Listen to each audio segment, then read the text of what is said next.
This afternoon, I am Bishop Kenya Michael Oltome, wishing to speak the word of God in religious, political, philosophy context this afternoon. I want to share what God has shown me this afternoon. It is about actually noontime, but the Lord God is actually beyond time and space. Today I want to share with you the word watchman, because we are all watchmen in one way or another. You watch yourself, over dangerous things, and also at times you watch also other human beings.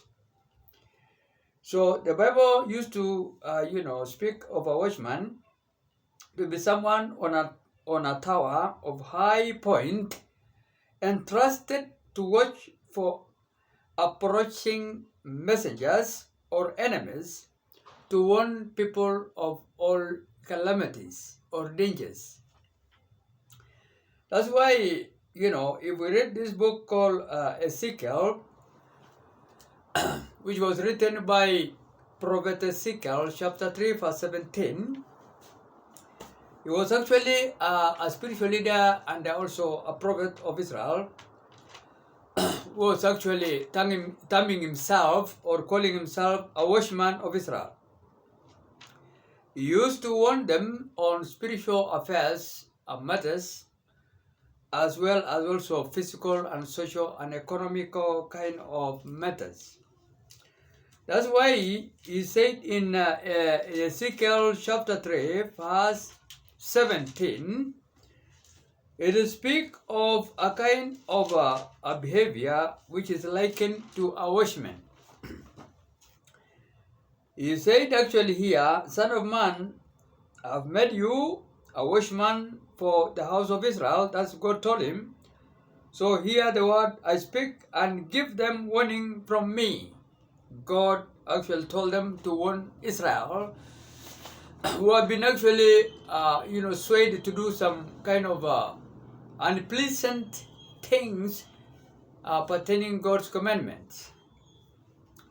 Since they've been intermingling with the Babylonian or Iraqi people and other Arab nations, which they have been actually perceived to be also worshipping false gods. And likewise also they themselves, they did the same. I said, I'm Bishop Kenya Michael Otome, United States of Kenya Republic, anticipated president, come precisely that Monday 13 September 13, 2027 elections. With my powerful Prime Minister, Barack Hussein Obama, retired United States of America President, going to be our powerful Prime Minister, and also Vice President, Honorable Nixon Kukubo, Kenya, retired Kenya Defense Forces Army, Brigadier was also on ballot paper 2007 election. I've also had two ladies I've identified, because politics need good mothers and good wives.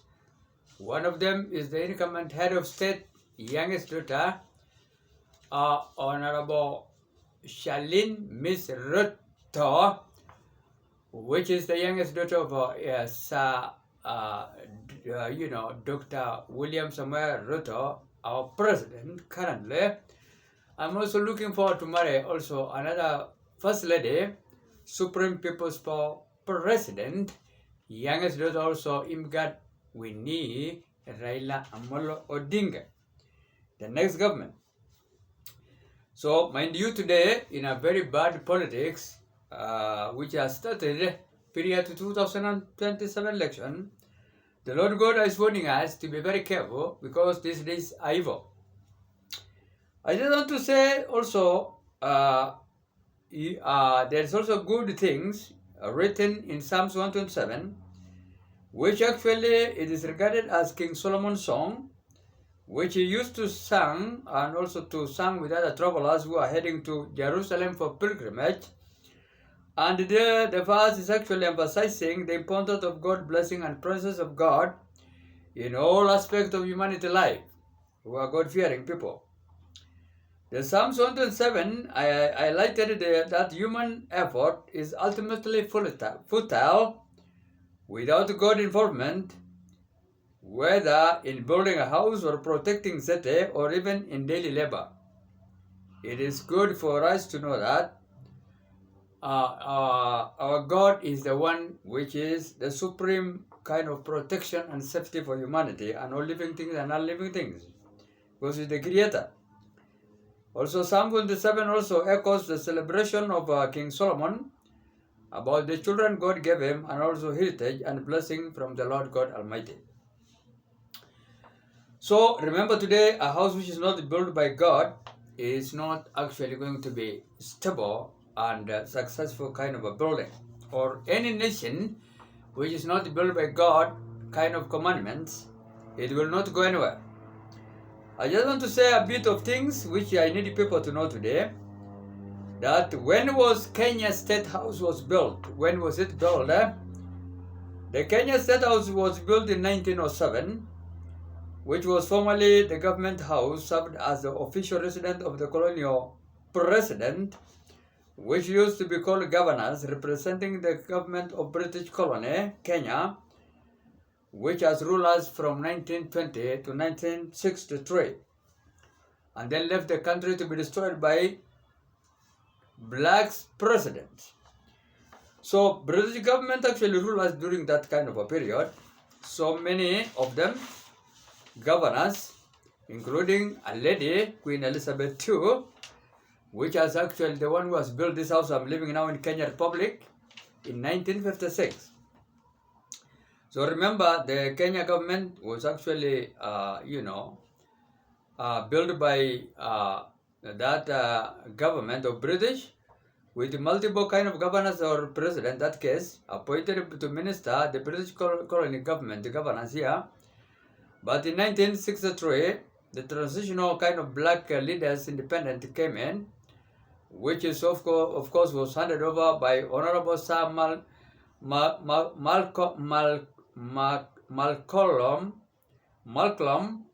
MacDonald, was actually the governor of that time, or president, the last president of governor of Britain that time, or president. And he handed over power in Kenya, black president, on December 12, 1964, and that's none other than Sir, the late black president, Sir Honorable the late Mzee Jomo Kenyatta. The Kenya State House originally is known to be a house which was designed by the British, a very good architecture, which was called Sir Herbert Baker. It was built then, in that case, 1907 in Nairobi, to serve as an official residence of the governor or president today of British or East Africa at that time, during the colonial government, nice rule. So it is not built by anyone. And let no Kenyans black to brag themselves saying that we are the founders of Kenya Republic. It is God and British. We are backed by British government. As I would just want to know, to tell the president to know, our president, current president, which is the fifth black, His Excellency Dr. William Ruto, that his power access to rig election or not, we have noticed to be actually going to be either good or bad. Okay, in that case, because he has now started to position his, a kind of leaders. We are going to help him to rig election or to transfer power in a peaceful transitional kind of a smooth way. It depends with him to bring Kenya to chaos or not. Precise date on Monday, September 13, 2027, around the corner. So the president have started to position his, forces, power of access forces.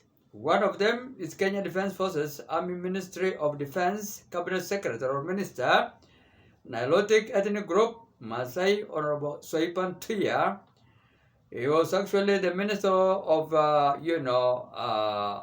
is now the current Minister of Defense, which of course he was appointed and sworn in On August 8, 2024, last year. And Ms. Soiban seems to be a very wise lady from Maasai community, was also served as a cabinet secretary for environment and climate change and forestry successfully in a very kind of a significant contribution to Kenya environment and climate actions agenda.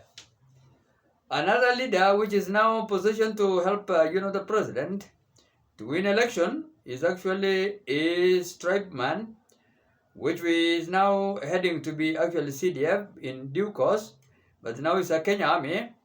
It's called, Kenya Defense Forces General Lieutenant the Honorable David Keter. Is going to replace very soon the CDF currently, or Chief of Defense Forces, Bandwidri Group Kikuyu, Honorable Charles Murieu Kahareri. So another person which is dominant is actually, but we don't know whether he's going to be there, is actually Lieutenant General, also ethnic Bantu ethnic group Luya tribe, Honorable John Mugaravai Omenda. Another fourth person is Electoral Boundary Commission Nalot ethnic group Turkana chairman, okay, Honorable Erastus Edung Ethakon. These are the four people which the president opposition to rig election or to to transfer power in a transitional kind of a good governance, which will not be a bloodshed. So it depends with them. These four key persons I've mentioned, and I'm not repeatedly going to do it. So remember now, yes, some army, Kenya Army, to help him, and also, the lady I've mentioned, and also the chairman of Independent Electoral Boundary Commission, because he's the one who's going to swear in the president, or to allow somebody to swear in the president, Mother Kwame or another person, Chief Justice, Honorable, Mother Kwame or another person. But those are the key persons. We are going to plug the country into war or save the country. So I want just to, again, to know also the summary point I've made today, that the Kenya economy now in 2025 faces a kind of several challenges, including high public debt amounting to 4.6 trillion, which the president have misused the money together with his the 64 kind of alliance party. They call it Democratic Party, but it's not. We call it United Deceitful Alliance Party, UDA. They have now started actually to collect our revenue, and they are weakening our revenue growth in that case. So the potential impact of the expiration of the African Growth and Opportunity Act, AGOA, is not functional so well. So there's also some positive indication like declining inflation and stabilized exchange rate to be the overall pace of economic growth has also slowed down. So Kenya now is facing a kind of security challenges also. This year 2025, stemming up from a combination of socio-economic grievances, political instability, an ongoing threat from terrorism and crime, which has no remedial kind of action now. The country is grumbling with the aftermath of last year's deadly protests, which has claimed hundreds and thousands of human lives, which has now highlighted also deep-seated issues of youth unemployment, with a high cost of living and government without any accountability, which is rooting us. Furthermore, also this government has caused a surge in a cyber threat and criminal activities, including kidnapping and armed robberies, unnecessary killing of human beings, and also abductions, rapes, and then he has also added a complicity of the insecurity landscapes, sliding down. So Kenyan now white, white elite class Kenyans from all tribes, which are about 50 tribes, and numbering about also the same number, are also asking Kenya President Honorable Dr. William Samuel Ruto to check his government balances, because we don't have an opposition as I speak now today. That is actually July 23rd, 2025. What is the cause of this conflict we are experiencing in Kenya prior to next general election? This year now, 2025, Kenyan protests, a series of youth-led demonstrations has actually ravaged the country with a lot of bloodshed and also destruction of human being properties.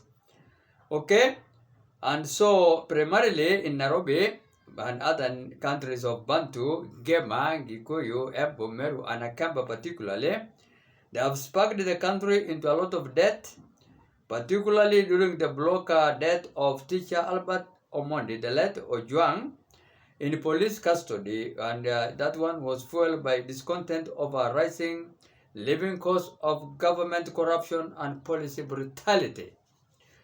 So this year now, the Kenya kind of a protest is escalating, and it has a little bit subside, and social unrest is continuing in a one way or another, primarily driven by economic hardship. Government policies are not good, and the concerned police brutality is also continuing, messing up.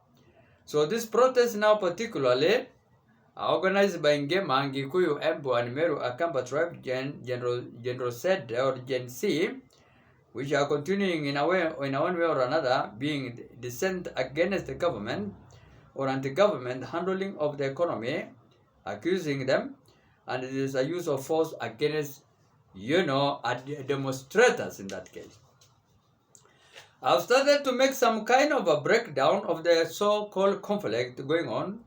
The key issues we have noticed, myself particularly, is economic hardship facing all 47 county government, 290 constituencies, and 1,450 ward assemblies.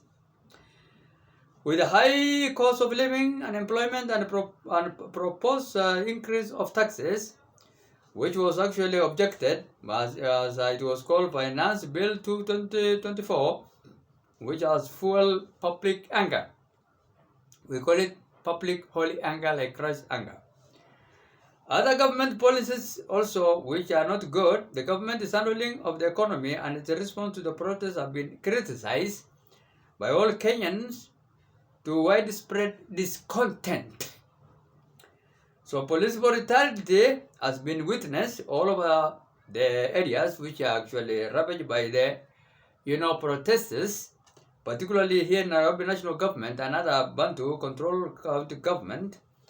After the death of Albert Ojwang the late, and also police custody, and subsequent protests, which was coupled with report of excessive force against demonstrators, which have intensified call for accountability and end to police violence, brutality deaths. Another thing I've noticed is also lack of accountability in this government called United Democratic Alliance or United Deceptive Alliance Party. In general, perception of corruption has been noticed and lack of accountability and transparency within the government all sectors. And among these agencies has also further fueled the unrest, both state ministries and also state agencies. They are not actually operational in a good way, which is desirable to Kenyans, 3/4 of Kenyans. I think that they are not served well. Political tension is also high nowadays. The protest also has highlighted the growing divide between the youth and the current administration and also adults equally, with the key event, particularly during June 25 last year and even this year, protest, which has claimed hundreds and thousands of Kenyan innocent lives, particularly youth, which took to the street to mark the anniversary of 2024 protests and expressed continued dissatisfactions with the government bad rule. Ojwang death actually was the one is one of them, which has fueled a lot of deaths. The death of Mr. Ojwang the late in police custody sparked the outrage protests, leading to calls for stable justice and investigation, which is not yet done well, and the government response is so silent in that case. So what we want to say here, let us be very careful for the government not moving in the right direction. And I am being also one of the presidential aspirant. I'm seeing such kind of a bad behaviors, which are coming to bring us into a standstill, probably economically, spiritual and economically and physically. Before even prior to next general election of 2027 election. That is why now I'm also now pleading to Kenyans, with all due respect, to be their all brothers and sisters keepers, so that if you have something, give one another. Let's also maintain peace, all right? But let's resist bad government, as is stipulated in Acts chapter 5, verse 29 and 30 likewise. The Old Testament is against operations, government oppressing human beings, even in Psalms 9:9. God had oppressions in Psalm 9:9. People oppressing others, sitting on others for their own benefits, for their own bellies. The government of Kenya now, we are seeing that there is no accountability. There is no, whenever somebody is also removed from office, or whenever somebody is also transferred from the ministry, there is no handing over notes. God has given a way for me to be in the ministry, the executive office of the president, Arambe House, on several occasions, except this week now. I've been to the president office of matters of utmost importance, because we have so many dead people in Marsabit churches who are buried in church compounds, and I've actually pleaded to this government to remove them. And I thank God because they have actually agreed, but they have not yet given me the money. They seem to be responsive, yes. I went to the deputy president office, and they have agreed for the execution of 8 human beings and 4 injured of Songa African Church Sacco Constituency, Songa location, where I was ministering before I went to teach in Arab Bible College some years. And also the office of the president have agreed the same. They have echoed the same. They have not objected what the deputy president office have requested them. All right. Office of the President, Minister of Interior and National Administration have agreed. All right. The exhume and compensate 8, massacred and 4 injured the person of Marsabit County Government, African Inland Church, Sacco Constituency, Sonka location. I thank them a lot, and they have also engaged me, and they wanted us to furnish them with the action we are going to take, together with the county commissioner of Marsabit County Government, called Mr. James Kamau, and also the district county commissioner, called David Sarone. They're all honorables. They are going to engage me with the execution and also the compensation, all right, of this youth, which are going to be, we are going to execute them. The only amazing thing, they have not given me the money now, neither the administrator has mentioned actually. Here are the youths, you can see them standing here, apart from the priest, which we are suspecting to be questioned by the Kenya government, because he's a bishop of African Inland Church, Marsabit, which has no office, together with his friend, which is not trained priest, but is having a degree, fake degree, called fake Pastor Daniel Sole, together with another teacher, called actually Francis Laganapal of Sonka Primary School, and this one is called Bishop Daniel Lamadada, was fled now to Gororoi, Mount Kulal, about so many kilometers away from Marsabit Sacco Constituency, alright, after messing up. So here are the execution and compensation costs, which I have estimated to be 50 million for each of them who are killed, each student, and then the injured one to be given 25 million each of them, and the 8th one killed by terrorists, which those leaders now are going to answer to answer to the police, those capital death offenses. They will shed the light how these people are massacred and they are buried in the church.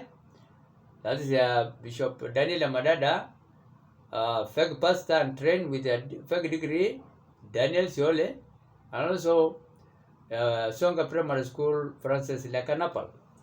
There is 2 Rendiles and 2 Samburus and 1 Rendile priest. The Malay is a Samburu, and Siole, which is not trained priest well, is actually are in Dile. And then Francis Lekanapal, headmaster of Songa Primary School, is also, is also a Samburu.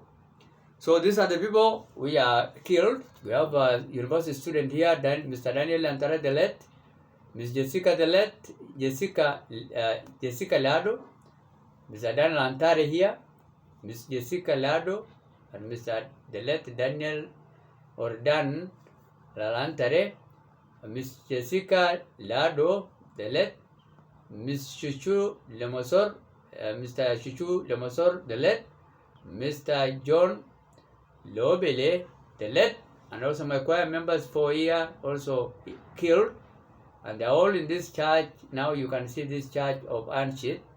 I'm here preaching, and I'm also here with them. They are all here, a mass grave, 8 of them, with 4 injured. And this is Marsabit. For those who don't know, we are bordering Ethiopia, Somalia, also in the other part, not very far, and Sudan, our neighbors there, which are sometimes they are not all that friendly citizen actually. So we have those one who are killed actually, choir members. We have Lillian Larapo, Miss obvious all of them, and Misters, and then Lillian Karawale, and Mr. Peter Lemosor, Miss Anne Targasia, and then critically injured we have Mr. Alan Daniel Lemoyle, and then Miss Lina Lasamsa, Miss Esaya Lanataman, and Miss Parawa Larapo. And then university student killed, we have Mr. Daniel Lantare, Miss Jessica Lado, Miss Leobele, Mr. Peter Leobele, not John but Peter Leobele, and Mr. Chuchu Lemosor. The 8th one I said, the government actually have signed for the exhumation and compensation, which is written here 50 million each of them, for 8 of them, and 4 injured, 25 million each of them. So it is here. The government have not objected. Alright? And they are here. Alright? I've collected all this kind of stuff. They are here. The government have not objected. Both the office of the executive office of the president and also the executive office of the deputy president, His Excellency Professor Kindiki, the deputy president, and also all of them, Sir Excellencies, including even the office of the president, His Excellency Sir Dr. William Samuel Ruto. When Opora now is the one who have appended signature here on behalf of the president, it is called actually Beverly Opora, EPS, for Principal Secretary Internal Security and National Administration. When the person have appended signature on behalf of the president, office of the president, he is signing on behalf of His Excellency Dr. William Samuel Ruto. Because it's the office, he's signing on behalf of the office. That is the way I understand English. The way I was taught English by Dr. Professor Luca Wario. He has taught me English and other leaders, other lecturers too. Professor Luca Wario is actually the lecturer of University of Moi University, and he has written so many books. Okay, English literature of both secondary universities and also primary schools. He's the one who have taught me English initially, among other leaders, including a lady, Margot Reich of German, and many others. Well, my teacher also taught me theological studies, also English. After also universities, other lecturers also did the same. So the way I understand, I am surprised that somebody can append the signature on May 23rd, 2025, and no check yet released for the compensation of this human being. We have a lady which is now almost acting like, Opora, which I was told just is a mayor secretary. It's called actually Lona at another time, and then another time it's called Josephine, it's a Kikuyu, and Opora is a Luya, Bukusu. But the lady is a secretary and is messing up a lot. He's not actually releasing the check. Alright? And he's harassing me whenever I go to the office of the president most of the time. So angry. We talked even to the district commissioner of Marsabit, together with them, with her. Alright? Whether I thought maybe they have even sent the check so that I can follow up, but they haven't. They have not given me, the complainant. They have not given Mr. Saruni, David Saruni, the district commissioner of Marsabit, Saku Consos. They have not given even, you know, the OSPD, officer commanding Marsabit station. They have not given him, actually. Alright? They have not. Mr. Edward Indirangu. They are good people, but we cannot, how can we now operate without money? So I want the president to take actually action to know that his office is actually reluctant in obeying his orders.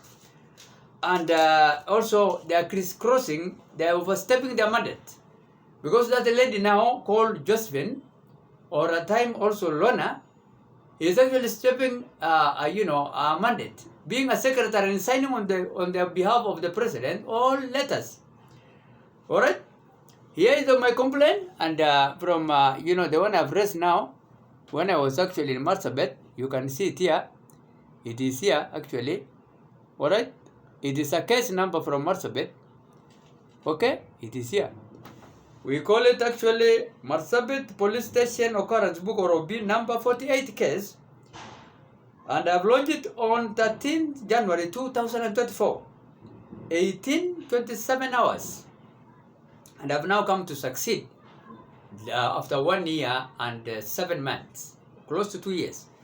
So I want the president to check, or the office of the president, Ministry of Interior and National Administration, not the secretary signing on behalf of other human beings, okay, but the person himself or herself in that case to sign letters on behalf of the president. Like now that one called actually Josephine